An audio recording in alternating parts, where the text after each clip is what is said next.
Queer Station. Queer Station. Le 3e vendredi du mois de 18 à 19h sur HDR.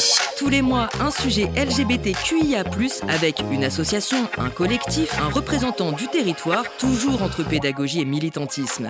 Et on n'oublie pas, Queer Station, c'est le 3e vendredi du mois de 18 à 19h sur HDR 99.1 FM et en replay sur YouTube et Spotify. Queer Station, c'est l'heure de passer au woke sur HDR, parce que c'est déjà comme ça sur la métropole de Rouen. Bonsoir à tous, bienvenue sur Queer Station sur HDR, moi c'est So, et pour cette première émission, ce soir, on reçoit 2 bénévoles de l'antenne rouennaise du Refuge. Salut, Mickaël et Adric. Est-ce que vous pouvez vous présenter en quelques mots? Mickaël d'abord. Salut, donc moi c'est Mickaël, je suis délégué territorial du refuge à Rouen depuis 2020 et bénévole depuis 2018. Oui, donc ça commence à faire un petit moment là. Ça fait un petit moment. Et toi Adric, du coup, depuis quand tu as rejoint le bateau Le Refuge? Salut So, alors moi je suis arrivé au refuge finalement il n'y a pas si longtemps que ça, parce que ça va faire à peu près 2 ans que je suis arrivé. Et donc je suis l'adjoint de Mika dans l'équipe de Rouen. Super, alors le refuge, l'antenne rouennaise, découle d'une fondation nationale. C'est quoi les missions principales du refuge en quelques mots? Le refuge, c'est une fondation qui date de 2003, si je me souviens bien, qui a pour objectif principal de recueillir, d'héberger et d'accompagner les jeunes LGBTQIA+, qui sont mis à la porte du domicile familial en raison de leur orientation sexuelle ou de leur identité de genre. Alors, orientation sexuelle ou identité de genre, pour ceux qui sont un peu moins au fait, est-ce que tu peux nous expliquer En gros, toute personne qui ne serait pas hétérosexuelle ou cisgenre. D'accord, donc on parle de personnes trans aussi, et donc de personnes gays, lesbiennes, bi, C'est ça. Ok. Et donc du coup, ça demande beaucoup de temps pour cette protection, ça demande beaucoup d'énergie. Puisque du coup c'est une fondation nationale, donc a priori... Oui, du coup au niveau national on a 18 délégations avec hébergement et accompagnement, à chaque fois avec un travailleur social ou une travailleuse sociale, parce que c'est une occupation H24, 7 jours sur 7, puisque les jeunes qu'on recueille sont complètement démolis. D'accord, donc oui, c'est vraiment un accompagnement global de ces jeunes pour peut-être qu'ils puissent rester dans la vie, peut-être dans la vie active. C'est ça, il y a l'accompagnement scolaire, l'accompagnement social, jusqu'à ce qu'ils retrouvent en fait une indépendance dans la vie de tous les jours et financière. Oui, parce que ça ne doit pas être facile de quitter ses parents comme ça en étant mis à la porte et de devoir construire sa vie en ayant tout ce qu'on avait projeté qui passe à la trappe, quoi. Malheureusement, effectivement, c'est quelque chose qu'on ne peut jamais vraiment prévoir, ou en tout cas on espère ne jamais avoir à faire face à ça. Et les équipes du refuge, que ce soit les salariés ou les bénévoles, on a vraiment cet objectif au niveau national sur cette partie hébergement, de pouvoir accompagner. On ne pourra pas remplacer la famille de ces personnes-là, mais on fera tout ce qu'on pourra pour essayer de les accompagner à la fois pour leur orientation, que ce soit sur les études, si possible, ou alors sur la partie professionnelle. Super. Bon, on va rentrer un peu plus dans le détail de vos missions, mais tout de suite, je vous propose d'écouter un premier son dans Queer Station, et ça va être Small Town Boy, Bronski Beat, remixé par un petit DJ Moreno G.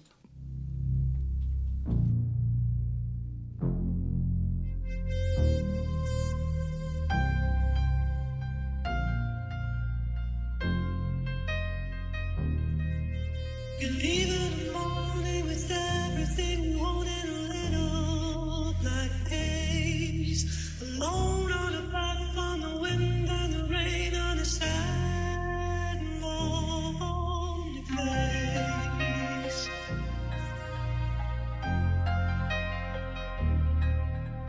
Mother will never understand why you had to leave, but the answers you seek will never be found at home.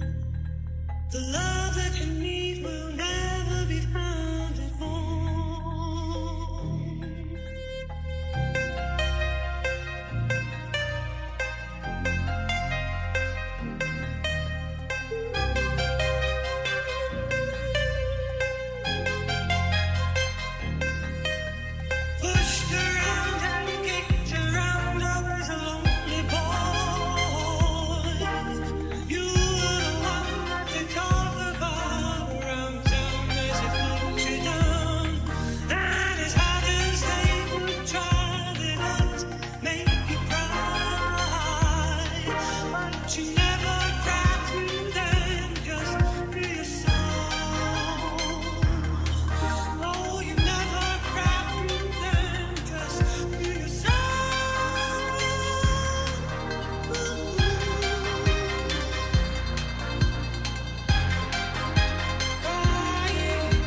Et donc, c'était Small Town Boy de Bronski Beat. Small Town Boy, c'est donc garçon d'une petite ville. Et cette chanson, elle parle de l'exil volontaire pour pouvoir vivre librement qui on est. Donc, exil volontaire ou pas, exil forcé. Je trouvais que cette chanson, elle introduisait bien aussi l'émission d'aujourd'hui. Parce que souvent, on entend dire qu'en 2026, c'est plus si problématique que ça.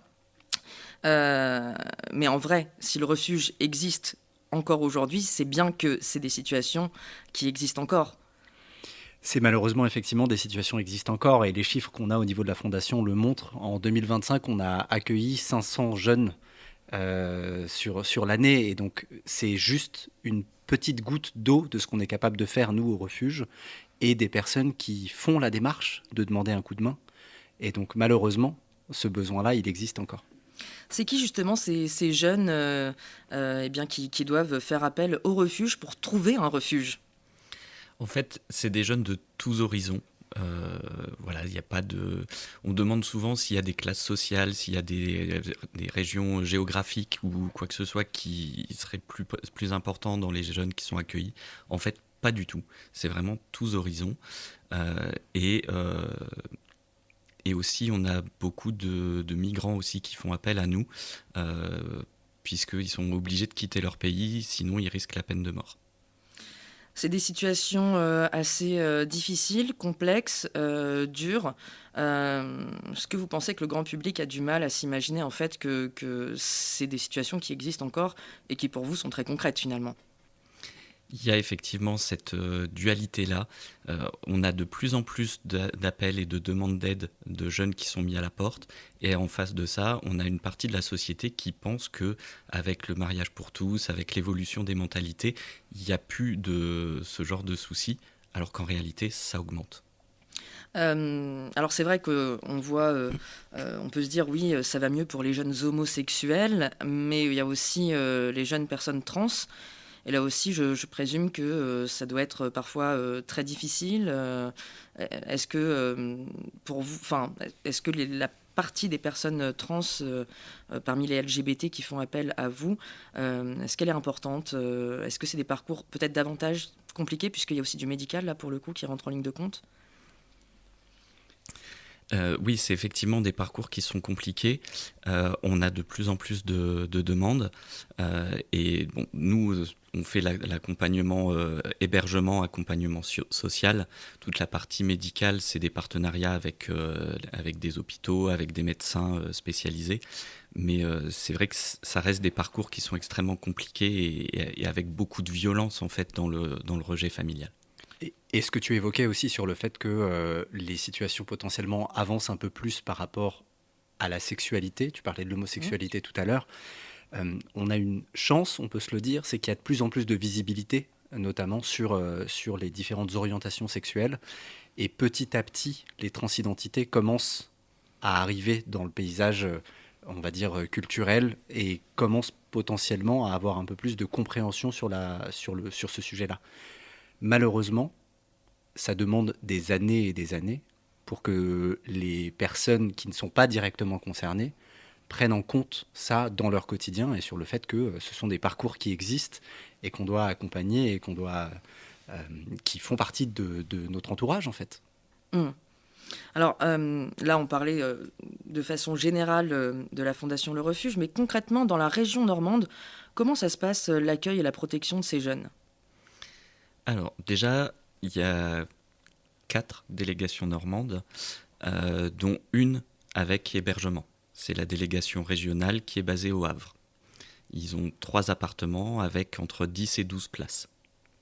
Ok. Donc voilà, à l'heure actuelle, il y a 10 jeunes hébergés au Havre. Voilà, donc il y a une travailleuse sociale, obligatoirement, qui s'occupe du gros de l'accompagnement. Ils ont un partenariat avec des psychologues aussi. Et puis, les bénévoles s'occupent de tout ce qui est activités en soirée, activités ludiques, etc. Et l'accompagnement, je dirais, plus du quotidien.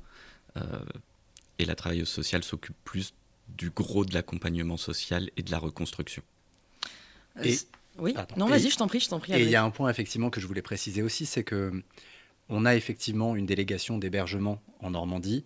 La réalité, c'est que les personnes hébergées dans cette délégation ne sont pas forcément des personnes qui sont normandes. Dans les parcours de vie qu'on rencontre par rapport à ce type de problématique d'exclusion familiale, on a parfois besoin de s'éloigner de la région de laquelle on vient initialement pour pouvoir prendre un nouveau départ. Et donc, c'est là où on a la force d'être une fondation au niveau national, c'est de pouvoir avoir des hébergements dans différentes villes de France et de pouvoir, du coup, permettre à ces personnes qui auraient besoin de s'éloigner, de prendre ce recul-là pour démarrer quelque chose de nouveau. Du coup, on va dire en Normandie, donc vous disiez que l'hébergement c'est au Havre, et donc il y a Rouen. Est-ce que vous pouvez nous citer les deux autres antennes? Il y a Évreux pour la partie anciennement Haute-Normandie et Cherbourg en Cotentin. D'accord, donc un maillage du territoire quand même assez important. Est-ce que du coup, quand vous parlez d'orientation, notamment de personnes qui viennent d'un peu plus loin, etc., est-ce que du coup, la Normandie, c'est plutôt une région accueillante pour un nouveau départ? Je pense que dans ce genre de situation, le vrai sujet, ce sera de trouver des personnes qui vont pouvoir nous aider, nous accompagner. En tout cas, on a la chance d'avoir pu rencontrer, nous, de la délégation de Rouen, les jeunes qui sont hébergés au Havre. Et c'est vrai qu'on a vraiment l'impression que de trouver cette communauté-là, ce groupe, en fait, entre les bénévoles, les autres jeunes, c'est surtout ça qui va embarquer dans une nouvelle dynamique. Alors après, il y a peut-être un petit peu moins de soleil ici, mais on sait qu'on a les beaux jours qui arrivent, donc ça c'est une bonne approche. Alors, du coup, le refuge, c'est quand même une fondation qui est reconnue d'utilité publique. Ça veut dire que la mission est quand même un peu importante. Et ça veut dire quoi d'autre, d'être reconnue d'utilité publique? Alors, il y a plusieurs choses derrière. D'abord, c'est le fait qu'on vient en aide à des personnes qui sont en grande difficulté. Donc déjà, ça, c'est l'aspect primordial. C'est acté, ça. Voilà. Ensuite, il y a des éléments fiscaux. Les dons qui sont faits à une association ou à une fondation qui sont reconnus d'utilité publique, qui viennent en aide à des personnes en difficulté, sont déductibles à 75% des impôts. Ok. Ça facilite aussi le legs et le mécénat. Voilà, globalement. Et puis, d'un point de vue aussi aide et subvention, on a un soutien de la part de l'État. Oui, parce que du coup, pour mettre à l'abri des jeunes et avoir un accompagnement social, ça a un coût quand même. Donc, vous voyez que depuis que vous êtes reconnu d'utilité publique, est-ce que ça facilite du coup le fonctionnement ou ça facilite en tout cas l'appel aux dons? Ça facilite l'appel aux dons. Faut savoir que le refuge fonctionne à plus de 80% sur des dons privés. D'accord, ok, Donc c'est énorme. les dons de particuliers ou du mécénat d'entreprise. D'accord, ok. Et cette part importante, comment est-ce que vous la valorisez au quotidien? Est-ce que c'est justement important de parler de ce que vous faites pour continuer à avoir des dons et puis peut-être diversifier ou que voilà, d'autres personnes puissent se dire ah bah d'accord, ok, en fait, je peux donner, je vais pouvoir avoir une déduction et faire, agir pour une bonne cause? On a effectivement plusieurs enjeux au niveau des dons. C'est qu'on a du coup une fondation nationale qui nous permet d'avoir au quotidien un budget de fonctionnement pour la délégation. Mais c'est vrai que tous les projets qu'on va vouloir monter au niveau local, ça va être vachement important pour nous d'avoir des dons des personnes qui sont présentes, notamment pour pouvoir accompagner les jeunes un peu plus sur leur quotidien, sur l'aménagement des appartements, sur le fait de rendre la vie un peu plus agréable tous les jours. Et en plus de ça, nous, on va avoir des événements qu'on va essayer de monter, d'autres types d'actions et dont on parlera un peu plus tard si je ne dis pas de bêtises. C'est ça. Pour lesquels on a parfois besoin de fonds pour pouvoir mettre un point de démarrage sur les différents événements ou les différents projets qu'on va vouloir lancer et pour pouvoir donner de la visibilité, créer des événements sympathiques pour à la fois les personnes directement concernées ou en tout cas pour aller sensibiliser sur le sujet. Donc voilà, les dons ont un vrai enjeu au quotidien pour nous en tant que délégation et pour la sensibilisation et pour les jeunes qui sont hébergés. Alors du coup, il y a des moyens financiers, mais il y a aussi des moyens humains derrière, ce qui m'amène à ma prochaine question. Qu'est-ce qui vous a poussé, vous, à rejoindre l'équipe de bénévoles rouennais? Et d'ailleurs, vous êtes combien dans cette équipe? Aujourd'hui, on est 25 bénévoles dans l'équipe de Rouen. C'est une belle team, ça. Ouais, ça a beaucoup bougé. On est passé à un minimum de 2 pendant quasiment 1 an. Et là, en 2 ans, on est remonté à 25, ce qui est assez incroyable. Voilà. Moi, à l'origine, j'ai su qu'il y avait le refuge au Havre en donnant des meubles suite à un déménagement. Voilà. Et c'est à ce moment-là que j'ai su qu'une équipe se montait aussi à Rouen. Et voilà, c'est comme ça que je me suis engagé. D'accord, donc on part d'un don et puis allez hop, embarqué dans l'histoire et depuis t'y es resté. Qu'est-ce qui fait que t'y restes? Parce que ce que je fais au refuge me plaît énormément. Je me sens utile et voilà. Ouais, c'est vrai que là c'est très concret finalement en fait l'utilité humaine, la solidarité. Et toi, Adric, du coup, qu'est-ce qui t'a poussé à rentrer dans l'aventure? Alors pour ma part, il y a 2 choses et qui sont finalement des chances qui m'ont poussé à rentrer dans l'aventure. C'est que la première chance, c'est que j'ai eu une période un peu de transition au niveau professionnel. Et donc ça m'a donné du temps pour pouvoir commencer à me poser la question de « Ok, j'ai envie d'en faire quoi de ce temps-là ?» Et donc j'ai vu que le refuge était présent sur Rouen et je me suis dit que c'était l'opportunité d'aller découvrir l'équipe notamment et les actions qui étaient faites pour pouvoir peut-être m'y engager. Et la deuxième chance que j'ai eue, c'est que moi j'ai assez peu subi d'homophobie.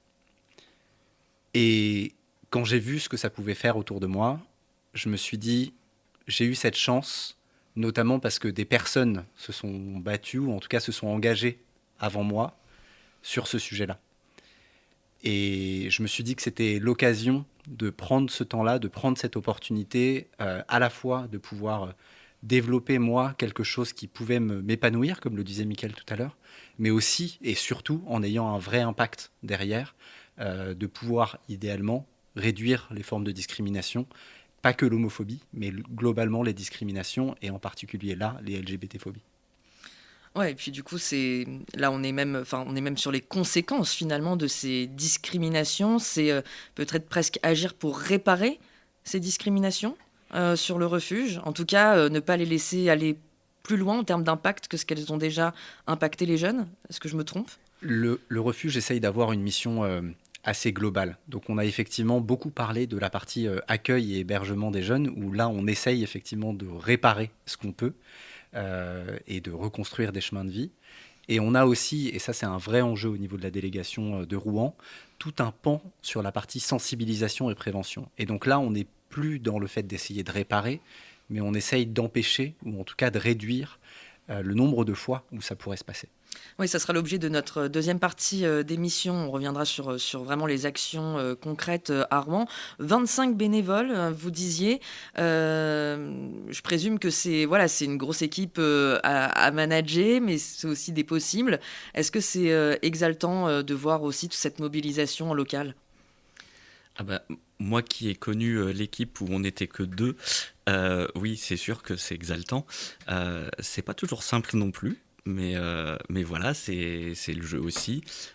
Après, tu as utilisé le mot manager. En fait, on ne le voit pas vraiment comme ça. On est plus animateur d'équipe que vraiment manager, parce que ça reste du bénévolat. Ça reste des personnes qui veulent s'engager, mais qui n'ont pas toujours forcément beaucoup de temps non plus. Donc voilà, chacun s'engage à hauteur de ce qu'il ou elle est prêt à donner et sur les sujets dont on a envie.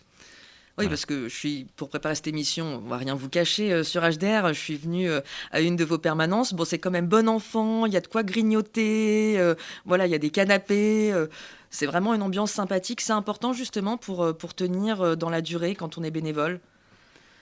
Je pense que si on n'arrive pas à créer une équipe qui se tient et qui a envie d'être ensemble, mener ce type d'action-là, ça devient compliqué parce qu'on fait quand même face à des situations difficiles, émotionnellement parfois, et de savoir qu'on est entouré d'une équipe avec qui on se sent bien et avec qui on est en train d'avancer, je pense que ça nous aide au quotidien. Eh bien, merci beaucoup. On va passer au prochain son de cette émission. Et donc, ça va être Lala Rami, une artiste trans, avec son titre Malika.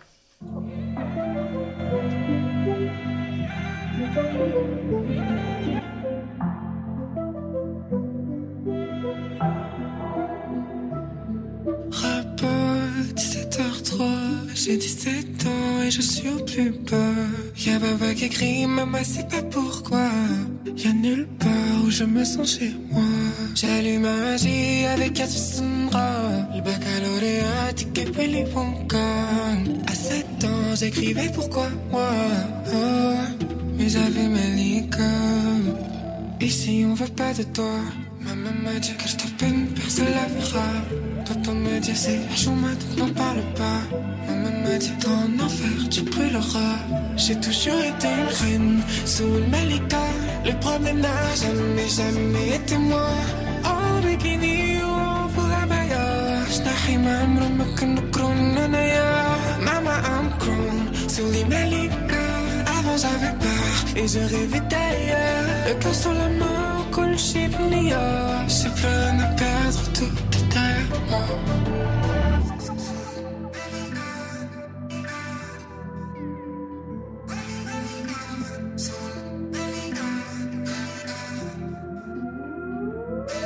Paris, 5h10. Dis-moi, Hadiara, si rêve à me police. J'balaye 2-3 agresseurs et quelques racistes. J'ai fait 20 scènes avec un seul titre, mais toujours pas celui de ces jours. J'dors pas la nuit, j'travaille le jour. Ils font de nous des troubadours et quand on crie, ils font les sourds. J'ai pas eu la ME, mais j'ai plus d'âme qu'une sirène dans un monde de rapide. J'leur donne des coups de queue. En Gauthier, dans le taxi, c'est Fashion Week le samedi. J'croise Monica Bellucci, elle me dit que je suis jolie. Star Hawken, demande pas c'est qui. Retour à la bref le lundi, pour attendre comme tous les mardis. Et quand je vais au studio, je dis j'passe ça, j'passe ici, on veut pas de toi.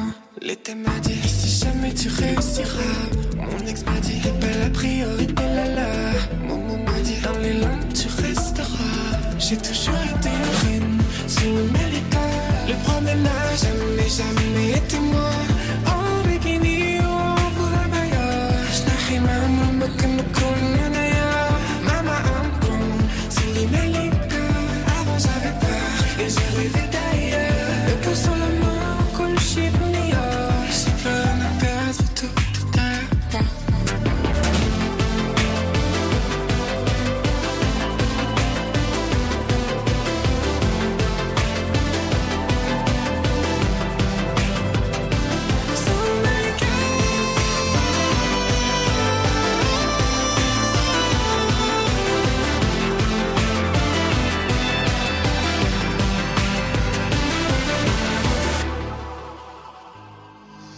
Queer Station, des invités durs à queer en Normandie, tous les 3e vendredis du mois sur HDR de 18 à 19h. Et on repart dans cette deuxième partie d'émission avec Michael et Adric du Refuge, l'antenne de Rouen. Et là, on va vraiment s'intéresser aux actions hyper locales pour cette deuxième partie d'émission. D'abord, il y a quand même votre présence sur des événements, puisqu'on le disait un peu avant, il faut collecter des sous pour protéger les jeunes et les héberger, les mettre à l'abri. Alors concrètement, comment ça se passe, la collecte de dons et la vente de goodies, a priori, sur des événements locaux ? Alors, on a un énorme partenariat avec le Zénith. Donc déjà, ça, c'est vraiment un partenariat génial qui nous permet de voir beaucoup de monde, donc d'être visible auprès d'un public très large et des gens qui viennent nous voir pour poser des questions, pour comprendre ce qu'on fait. Donc déjà, ça, c'est énorme. Effectivement, notre objectif sur des stands comme ça, c'est avant tout de récupérer des dons pour aider le quotidien des jeunes qui sont hébergés au Havre. Du coup, concrètement, vous y êtes présent tous les combien à peu près ? Comment ça se décide ? Ça dépend de nos disponibilités par rapport aux différents spectacles qu'il peut y avoir. Ensuite, on voit avec le Zénith s'il n'y a pas déjà une autre asso, parce que le Zénith accueille plusieurs assos tout au long de l'année. Et donc, du coup, en fonction des possibilités de tenir le stand, donc on regarde en fonction de nos disponibilités. On voit aussi si le spectacle peut amener un public qu'on peut sensibiliser à la cause. Et voilà, c'est comme ça qu'on fait le choix. Et globalement, sur l'année, en tout cas sur l'année 2026, on essaye d'avoir entre 30 et 40 événements sur lesquels on serait présent, pas que avec le Zénith. Et donc, c'est aussi l'occasion, notamment de remercier HDR aussi, parce que, en fait, toutes les actions de sensibilisation qu'on fait, ce type de stand ou ce type de communication comme on le fait aujourd'hui, c'est grâce aux partenaires qu'on peut avoir. Et donc, effectivement, sur les stands, on a à peu près une quarantaine de stands par an qui nous permettent de sensibiliser, que ce soit dans des moments comme ça, comme Mickaël le disait, sur des concerts ou alors sur des pièces de théâtre. Et on peut en avoir un petit peu partout sur la métropole. Ouais, donc il faut pouvoir sensibiliser, effectivement. Est-ce que vous pouvez nous donner peut-être un ou deux exemples de dates où vous étiez présent et où vous avez senti que le public qui venait pour ces shows ou ces concerts était content de vous voir, était intéressé plus particulièrement comme ça, voilà, peut-être qu'en fonction des dates, les gens se diront « Ah, il y a plus de probabilité que le refuge soit là à l'accueil du Zénith ce soir ». Alors, en termes de sensibilité du public, je dirais qu'il n'y a pas vraiment de règles, parce qu'il y a des artistes pour lesquels on a fait plusieurs dates et on n'a pas forcément eu les mêmes retours du public. Mais en tout cas, ouais, on a vu, on était présent, là par exemple hier pour Jarry, on a fait, dans les artistes qui m'ont marqué, on avait un stand pour Zao de Sagazan, pour Clara Luciani, Santa, voilà. On était là aussi pour Drag Race. Voilà, on essaye de multiplier au maximum notre présence. Oui, c'est très diversifié en fait, quand même. Et moi, je me permets de rajouter un artiste qu'on est allé voir qui, pour le coup, n'était pas au Zénith. Et donc, ça permet aussi de mettre en avant les différents partenariats et les différents endroits qui nous accueillent pour ce type de stand. Ça a été au Théâtre de Maromme, la date avec Jessé, qui est venu du coup faire une représentation. Et ça a été une vraie opportunité de rencontrer beaucoup de monde et aussi de rencontrer l'artiste qui est passé nous voir à la fin, qui était sensible au sujet et à la cause du refuge. Donc c'est une vraie opportunité d'avoir plusieurs lieux qui nous accueillent pour ce type d'événement. C'est quoi les lieux à part le Zénith? Qu'est-ce qu'il y a d'autre comme lieu où vous êtes les bienvenus, que vous investissez régulièrement? Le Théâtre de Maromme, donc tu disais. L'Omnia, ok. notamment avec Ciné Friendly. Le 106 aussi, effectivement. Oui, donc les lieux de culture de la métropole de Rouen, quoi. Vraiment, vous êtes partout. On essaye. Eh ben, disons qu'avec 25 bénévoles, maintenant, on commence à pouvoir être à pas mal d'endroits. On a réussi parfois à faire 2 stands en même temps. Et donc ça, c'est plutôt cool. Bravo. Et du coup, ces bénévoles, c'est aussi des forces vives parce qu'il n'y a pas que ces présences-là. Enfin, on parlait de prévention. Et donc, le refuge mène aussi des interventions en milieu scolaire. Alors, au refuge, on parle d'IMS parce que, voilà, on aime bien en France. Mais donc, les interventions en milieu scolaire, en collège ou lycée, comment ça se passe du coup? Qu'est-ce que c'est et comment ça se passe? Alors, c'est des interventions de 2 heures. On a aussi un format d'1 heure, mais que nous, on utilise beaucoup moins, de lutte contre l'ensemble des discriminations par l'exemple de la lutte contre les LGBT-phobies. Voilà, c'est à la demande des établissements qui nous contactent pour qu'on fasse des interventions. Généralement, ils nous demandent de faire tout un niveau, donc ça demande beaucoup d'interventions, puisqu'on intervient devant des classes, des groupes maximum 2 classes, mais pas plus, parce que après, pour nous, c'est pas gérable, parce que c'est pas notre métier.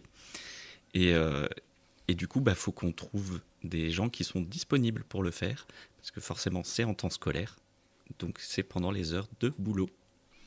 D'accord. Et donc, du coup, comment ça se passe? Vous n'êtes pas professionnel, mais vous êtes formé, a priori? Oui, il y a une formation à la fois théorique, qui dure quand même 2 jours, et ensuite une formation pratique qui passe par des observations, des co-animations, avant de pouvoir réellement intervenir. Et de toute façon, on intervient toujours à 2. C'est la règle. Voilà. Personne n'est lâché comme ça dans le grand bain face aux collégiens et aux lycéens et leurs multiples questions. Jamais. Surtout qu'on peut avoir des questions parfois assez tordues, voire assez violentes. Donc, C'est toujours bien d'être deux pour y répondre. Ouais, et puis il faut être prêt, du coup. Et il faut être prêt. Ça se passe plutôt bien, du coup. Est-ce que c'est des moments que les bénévoles qui sont sur ces interventions en milieu scolaire, je présume que voilà, s'ils continuent, c'est qu'ils apprécient ce moment de pédagogie? Généralement, à partir du moment où une personne, une bénévole ou un bénévole a commencé à venir assister aux interventions au milieu scolaire, ils vont commencer à vouloir se former et c'est assez rare d'avoir eu des bénévoles qui n'ont pas voulu y retourner. Et pour ma part, ça a été assez récent. La première fois où j'ai fait une intervention au milieu scolaire, c'était il y a quelques semaines ou quelques mois. Et c'est vrai que ça me tarde d'y retourner assez rapidement. Et j'en profite aussi pour parler du fait que notamment la raison pour laquelle on est deux personnes, la raison pour laquelle on est autant formé aussi, c'est qu'on a une vraie responsabilité. On va en face d'élèves parler de sujets quand même assez importants, assez sensibles, parce qu'il peut aussi y avoir des personnes directement concernées dans la classe. Et donc on a vraiment cet enjeu d'essayer d'aborder le sujet de la manière la plus pédagogue possible. Et sur l'année 2026, on vise de sensibiliser entre 2500 et 3000 élèves sur la métropole. Ah oui. Donc c'est pas négligeable comme chiffre et d'où encore plus l'importance d'avoir des équipes qui sont formées et des équipes qui continuent à s'étoffer au niveau bénévole. C'est seulement sur la métropole, ces interventions en milieu scolaire, ou est-ce que vous débordez un peu selon les besoins, puisque c'est les établissements qui viennent vers vous? On déborde sur quasiment tout le département. Là, on a des interventions qui sont prévues à Fécamp. On a déjà fait Buchy, on a fait Forges-les-Eaux, Saint-Saëns. Donc voilà, on fait vraiment tout le département. Mais ça se concentre plus sur la métropole parce qu'il y a plus d'établissements. Du coup, il y a un petit côté voyage là dans l'affaire quand même. Vous rencontrez des jeunes vraiment différents. Est-ce que c'est un peu toujours les mêmes questions selon les établissements, ou est-ce que vous sentez qu'il y a des sensibilités différentes, des publics un peu plus avertis ou au courant? Très sincèrement, à l'heure actuelle, tous les jeunes qu'on voit dans les classes sont très informés. Ils ne sont pas toujours au fait des définitions exactes, mais par contre, ils connaissent la majorité des termes. Ils ont des questions des fois très techniques, des fois même qui nous dépassent un peu. Mais non, généralement, en plus, toujours avec bienveillance. Voilà, même quand ils sont hostiles, ils respectent nos interventions. Donc, c'est toujours un bonheur. Qu'est-ce que t'entends, Mickaël, par hostile? Ça vient peut-être un petit peu... Ça reste des sujets difficiles, compliqués. On parle quand même d'intime, de relations entre des personnes. Est-ce que c'est ça qui peut être un peu difficile parfois? Il y a un peu de ça. Et puis, il y a un peu ce qu'on entend partout dans les médias, sur les réseaux sociaux, des sujets de propagande, etc. Et donc, du coup, une levée de bouclier de certains et certaines élèves qui ne veulent pas admettre que ce soit simplement des parcours de vie. Oui, donc il y a besoin à la fois des jeunes plutôt très renseignés, voire challengeants, et puis d'autres qui sont un peu dans un refus. Ça équilibre finalement. Est-ce qu'entre eux, ça crée aussi des échanges, du coup? C'est le principe de nos interventions. En fait, toutes nos interventions se font avec des échanges et des débats. Et c'est ce qui fait que ça marche et que les élèves y sont sensibles. Et donc, du coup, dernière question sur ce point-là. Adric, du coup, cette formation, toi, tu t'es senti outillé, armé, c'est bon, là, t'es prêt à y retourner avec ton petit bagage de formation, c'est bon? Alors, je vais pas te mentir, la première fois que j'ai fait du coup cette intervention, j'ai un peu flippé. Ça, voilà, je peux pas dire l'inverse. Mais c'est vrai que, et globalement, en fait, au refuge, et moi, c'est ce qui m'a vraiment surpris et très positivement surpris quand je suis arrivé, c'est qu'on est formé sur l'ensemble des sujets sur lesquels on va intervenir. Donc, il y a un vrai côté presque professionnel là-dessus, et je le dis de manière très positive, parce qu'on peut arriver sans être directement concerné par la question. Si on veut s'engager et qu'on veut pouvoir donner de notre temps pour cette cause-là, en fait, on va être accompagné, on va être formé, que ce soit sur les sujets de manière assez générale ou alors sur l'intervention justement au milieu scolaire qui peut être un petit peu particulière. Donc, être préparé, comprendre le contenu, voir comment ça se passe en réalité et être prêt aussi à quelques petites questions pièges qu'on pourrait recevoir par exemple. Bon, super, comme ça nos auditeurs comprennent bien comment ça peut se passer, notamment si vous finissiez par intervenir dans une classe de leurs enfants. Et pour s'informer sans bénéficier d'une intervention en milieu scolaire, on peut passer par la culture. C'est l'objet de la chronique Culture Queer dans Queer Station sur HDR. Aujourd'hui, c'est Laura qui a pris le micro. Je suis bénévole au refuge depuis, je crois que c'est ma 3e année, je me prends un peu les pieds dans le tapis, mais 2 ou 3 ans en fait. Et j'ai intégré le refuge après les avoir entendus lors d'un petit événement dire qu'ils avaient besoin de bénévoles et que voilà. Il se trouve que j'avais du temps et je me suis dit que c'était important. Et donc du coup aujourd'hui, par rapport à notre émission, tu vas nous donner quelques petites références culturelles pour qu'on puisse un peu s'imprégner des thématiques qui peuvent concerner le refuge. Ouais, je constate depuis plusieurs années qu'il y a une vraiment recrudescence au niveau des éditions des bandes dessinées, de parutions autour des questions LGBT. Et il me semblait que c'était intéressant de donner quelques billes aux auditeurs parce qu'il y a vraiment matière à plaire à tout le monde en fait. Donc j'ai essayé de faire des petites rubriques. Donc en ce qui concerne l'homosexualité, donc j'essaye de faire depuis récemment. Hein. J'ai noté la réédition en 2022 d'un journal bande dessinée sous la forme d'une bande dessinée de Fabrice No, un journal qui a plus de 20 ans maintenant, mais qui était vraiment une somme quand il est paru avec un dessin très précieux. Donc ça, je trouve ça super. Et puis tout récemment, la dernière parution de Alison Bechdel, qui est une autrice lesbienne très connue américaine, mais qui publie en tout cas qui est traduite en France et qui vient de sortir une BD qui s'appelle Lessivé et qui est pleine d'autodérision, donc ça fait plaisir pour des sujets qui sont souvent lourds. Ça, c'est ce qui concernait les questions plutôt d'homosexualité. Et puis, plus récemment, on voit beaucoup de parutions qui concernent les questions autour de la transidentité. Souvent, ce sont des récits autobiographiques dont les auteurs sont eux-mêmes les dessinateurs. Alors, ce sont souvent des hommes trans qui racontent leur transition. Alors, je peux vous donner, par exemple, la bande dessinée qui s'appelle Transformer, d'un auteur qui s'appelle Nikos Balboa, avec des audaces graphiques qui sont intéressantes. J'ai essayé de prendre les BD qui étaient les plus novatrices, on va dire, en termes de dessin. La BD assez classique qui s'appelle Appelez-moi Nathan, qui est un récit vraiment linéaire hein, d'une transition d'un jeune homme, mais qui soulève quelques problématiques qui sont intéressantes et qui sont reprises dans une BD qui fait école et qui s'appelle Transition, où là, cette fois-ci, c'est la transidentité vue par le regard d'une maman qui a beaucoup de mal à accepter et à comprendre la transidentité de son enfant. Et donc, on passe par toutes les explications que cette maman a besoin d'apprendre pour pouvoir se rapprocher de son enfant. C'est très, très, très bien fait, c'est très didactique, même si le dessin est classique. Et puis, de façon plus politique, maintenant, j'ai retenu 2 ouvrages. Un qui s'appelle Résistance queer, et c'est une histoire des cultures LGBT qui va croiser vraiment les lesbiennes, les gays, les trans depuis plusieurs siècles, on va dire. C'est très documenté. C'est très bien. Le dessin est assez stylisé, mais il est assez engageant, on va dire. Et puis la dernière, c'est un petit coup de cœur que j'ai trouvé là la semaine dernière, qui est publié en 2025, qui s'appelle, le titre est pas très engageant, ça s'appelle « On ne naît pas mec », mais c'est vraiment super. Là encore, l'autrice, c'est une femme trans elle-même. Elle a écrit et elle a pris l'appui d'une dessinatrice. En fait, cette fois-ci, c'est pas une autobiographie, c'est vraiment une réflexion sur la masculinité, ce qu'est la masculinité, ce qu'elle n'est pas, et comment, qu'en faire quand on dépasse un peu des cadres. Et là, encore une fois, il y a des audaces graphiques qui sont vraiment intéressantes.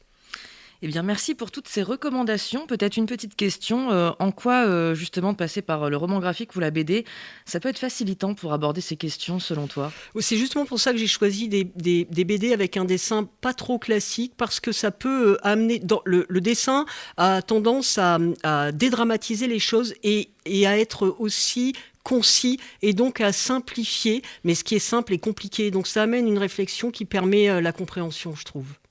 Eh bien, merci beaucoup pour cette très chouette chronique et toutes ces références. Merci. Et on retrouve en plateau de HDR dans Queer Station Michael et Adric, bénévoles au refuge L'Antenne de Rouen, pour continuer d'aborder les missions de cette antenne locale.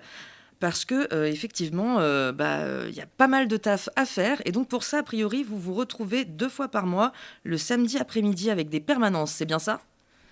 Oui, tout à fait. On se retrouve effectivement le 2e et le 4e samedi du mois, le 23 rue du Fardeau. Et donc, il y a toutes les informations qui sont disponibles sur nos réseaux sociaux notamment, pour pouvoir à la fois accueillir de nouveaux bénévoles qui voudraient nous rejoindre, pour pouvoir aussi accueillir des personnes qui ont besoin d'échanger potentiellement sur leur situation, et aussi en faire des réunions de travail pour les différents projets qu'on peut avoir en même temps.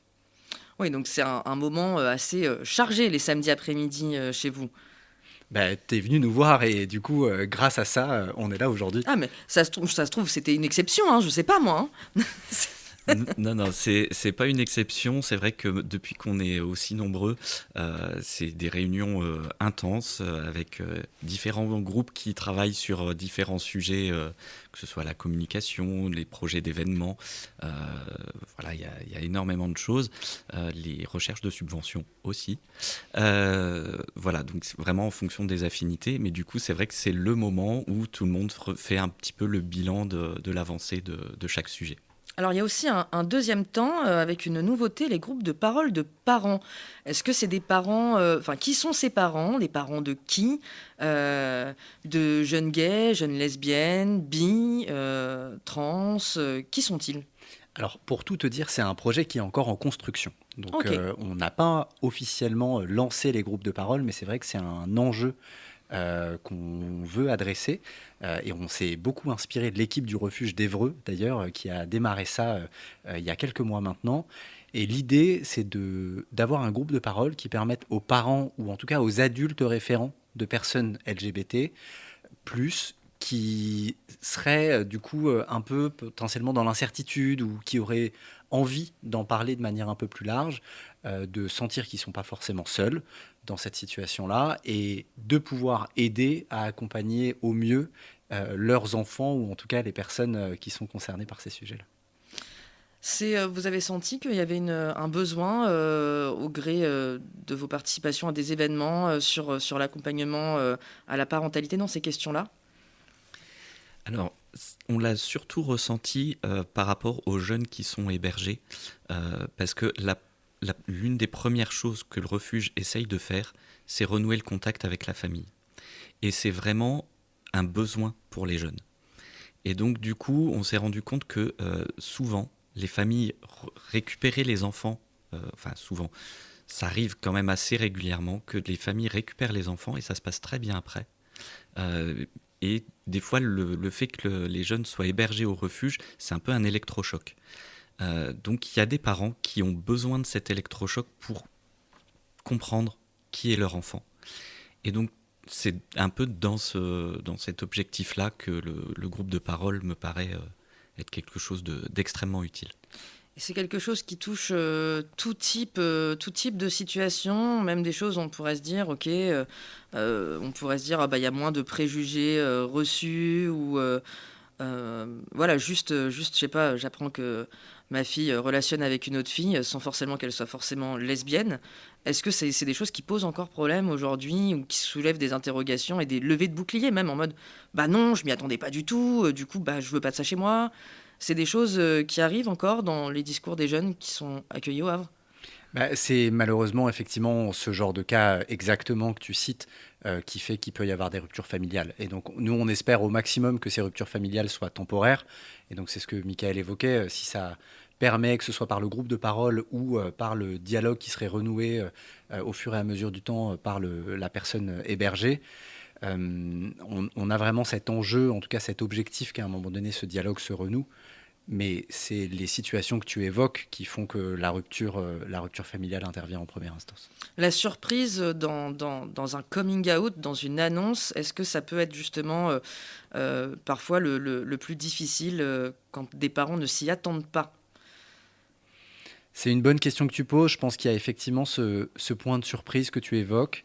Il y a aussi plein de croyances qu'on a chacune au quotidien dont on ne se rend même pas forcément compte. Et c'est vrai que si on ne s'attendait pas à ça, il y a toujours un petit moment où on ne sait pas comment réagir. Et donc, Si je me mets aussi à la place du jeune ou de la jeune qui est concerné directement, et ben en fait, si les parents s'y attendent pas, il peut y avoir des petites remarques qui sont faites avant de le savoir, tant que les choses sont pas sues. Et ça peut être difficile à vivre pour le ou la jeune concernée. D'où l'importance de proposer au maximum de la pédagogie, des temps de pédagogie en étant présent sur les événements, mais aussi avec la création de ce groupe de parole de parents. C'est l'idée d'agir à plusieurs degrés. Exactement, c'est l'idée. En fait, nous, notre objectif pour l'instant en tant que délégation de sensibilisation, c'est d'essayer de faire en sorte qu'il n'y ait pas de rupture familiale. Voilà, on fait en sorte... On essaye en tout cas de faire en sorte que ça avance dans ce sens-là.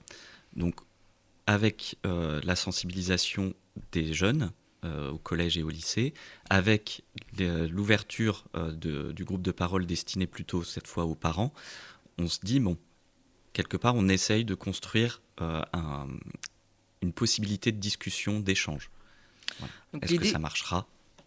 On l'espère. Si vous sentez qu'il y a des parents, par exemple, sur des événements qui se posent un peu des questions, etc., l'idée, c'est de pouvoir les réorienter sur un moment peut-être un peu plus intimiste et de pouvoir prendre le temps de dérouler des questions, peut-être ?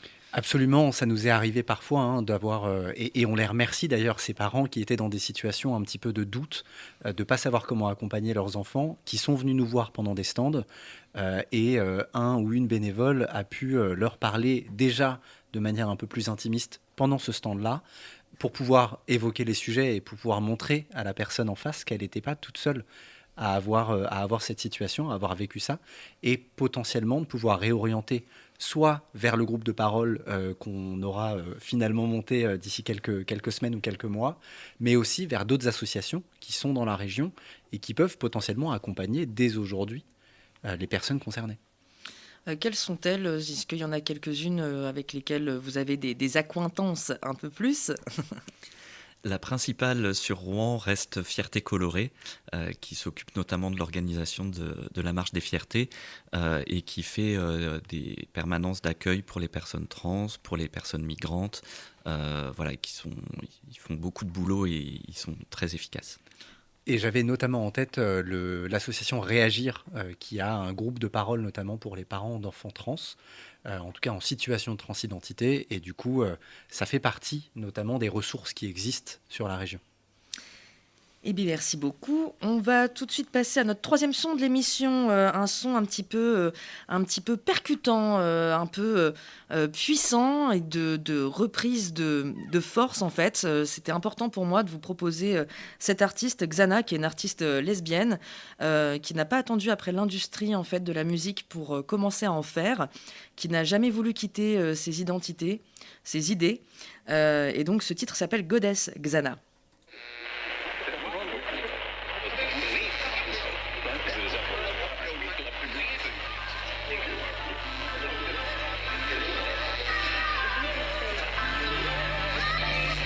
Punched me in the mouth and it felt like a gift. I bet you'll never know how twisted that role is. Yeah, it's true what they say, boys think with their dicks. No, this ain't something that sorry can fix. You're fucking with a goddess and the bitch boys bark. I'd love it if you're honest, but it ain't like that, boy. Now you're the one who's godless. Am I scaring you? Yeah, am I scaring you? Yeah. I'ma do you wrong, but it'll feel right. Let you play along, act like a tough guy. I could be the jailer and you can pay the crimes. Oh, you do it all the time. He said my pretty face shouldn't look this way. He thinks that my body is his to take. He won't look me in the eyes, afraid to see what's looking back. Oh, you'll regret doing the devil dirty like that. Believe that I could take a beating, but the bruises down my back don't mean a damn thing. Cause I brought the god of war to his knees. With the back of my hand wiped his blood from my cheek. Now you're pointing fingers into mirrors, crying thinking somebody will hear ya. But this bitch is your queen. I can promise you one thing, you won't like me when I'm mean. You won't like me when I'm mean. You're fucking with the goddess and the bitch price bark. I love it if you're honest,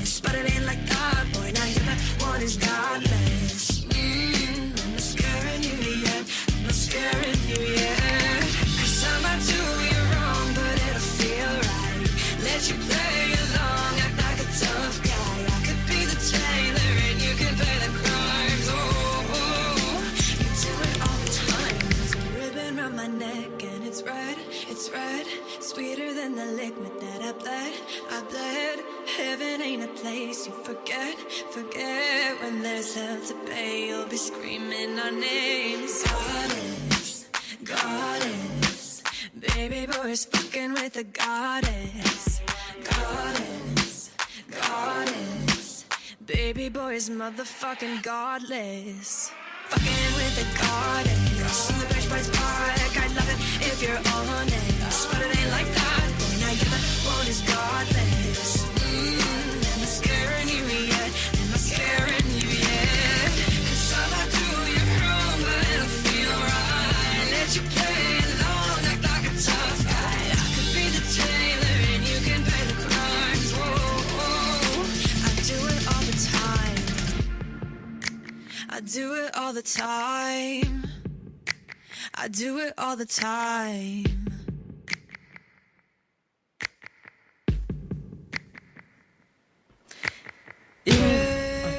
Prayed, gonna wish you. Prayed, gonna wish you. Prayed, prayed.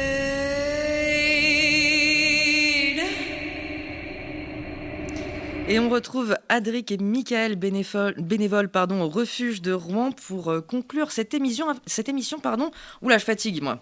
C'est le temps de donner toutes les infos pratiques avant de rendre l'antenne. Et donc, du coup, là, où est-ce qu'on peut vous retrouver physiquement? Prochaine date en extérieur de vos locaux. En extérieur, on sera normalement au Zénith pour la Star Academy au mois de mai, le 8 mai. Ok. Voilà. Et puis après, on va faire les Prides. Donc, on sera présent sur celle de Vernon, celle de Fécamp, celle de Rouen. Voilà, c'est déjà pas mal. Oui, c'est un beau programme là déjà pour avant l'été quand même. Et du coup, si on veut vous rencontrer, si on souhaite devenir bénévole, avoir un peu plus d'infos, si on est une personne concernée, où est-ce que ça se passe ? Alors du coup, on est présent sur les réseaux sociaux, on est présent sur Instagram, on est présent sur Facebook, si je ne dis pas de bêtises aussi. Et donc c'est le refuge 76 sur lequel les personnes peuvent nous contacter. Et pour venir nous voir et pour venir nous rencontrer, donc on est présent le 2e et le 4e samedi du mois, 23 rue du Fardeau, pour nos permanences, donc de 14h à 16h. Et donc les prochaines dates, c'est le 28 mars et le 11 avril. Ok, donc ça c'est carré. Et puis du coup, la fondation Le Refuge au niveau national, en cas de coup très dur, de besoin d'écoute, il y a une ligne qu'on peut contacter. Oui, il y a une ligne, elle est ouverte 7 jours sur 7 de 8h à minuit. C'est le 09 39 03 63 03. Voilà, avec des bénévoles qui sont formés à l'écoute et qui seront réorientés ou faire le nécessaire pour venir en aide aux jeunes qui seront concernés. Est-ce que tu peux nous le répéter au cas où les personnes étaient prises de court ? Oui, le 09 39 03 63 03. Et si on vous contacte, vous, sur les réseaux, on peut avoir une petite réponse pour savoir voilà, si on ne dérange pas, quand est-ce qu'on peut passer, si c'est OK Oui, absolument. L'idée, c'est qu'on puisse répondre du coup aux différentes personnes qui nous contactent, que ce soit des personnes concernées parce qu'il y a besoin plus d'informations sur l'accueil, l'hébergement qu'on pourrait fournir avec le refuge. Alors, premier réflexe, c'est de contacter la ligne d'écoute. Mais si besoin, on est aussi disponible sur les réseaux sociaux. Et pour les personnes qui voudraient devenir bénévoles, qui voudraient s'enseigner, effectivement, ils peuvent nous contacter là-dessus. Je me permets de faire un petit écart. Du coup, on parlait du numéro de la ligne d'écoute du refuge. Comme on est sur des sujets qui sont assez complexes, qui viennent toucher notamment aussi à la santé mentale, je me permets de rappeler le numéro, le 3114, qui est le numéro de prévention en cas de pensée difficile, en cas de pensée noire. Donc c'est le numéro de prévention suicide. Voilà, le 3114. C'est pas un sujet simple, mais je pense que c'est utile pour toutes et tous de pouvoir le garder en tête au cas où on a un moment pour nous-mêmes ou pour des personnes qui nous entourent. Qui est difficile. Oui, parce que c'est vrai que la détresse, il faut pouvoir aussi réagir et proposer cette solution-là. Michael, est-ce que tu aurais un petit mot de la fin en tant que délégué territorial, voilà, la casquette du boss, quoi. Oui, Restez à l'écoute des réseaux sociaux, il y a des beaux projets qui arrivent sur la métropole. Voilà, j'en dirai pas plus. Ok, il y a des petites surprises pour 2026 apparemment. Écoutez, on va toucher à la fin de cette émission. On se dit rendez-vous dans un mois et on essaiera d'avoir les amis de Fierté Colorée avec nous qui viendront nous parler de leur collectif et puis on les retrouvera aussi pour la Pride 2026 de Rouen. Je vous souhaite une très très belle soirée à tous à l'écoute des programmes de HDR et puis à dans un mois sur Queer Station. HDR, le mix 99.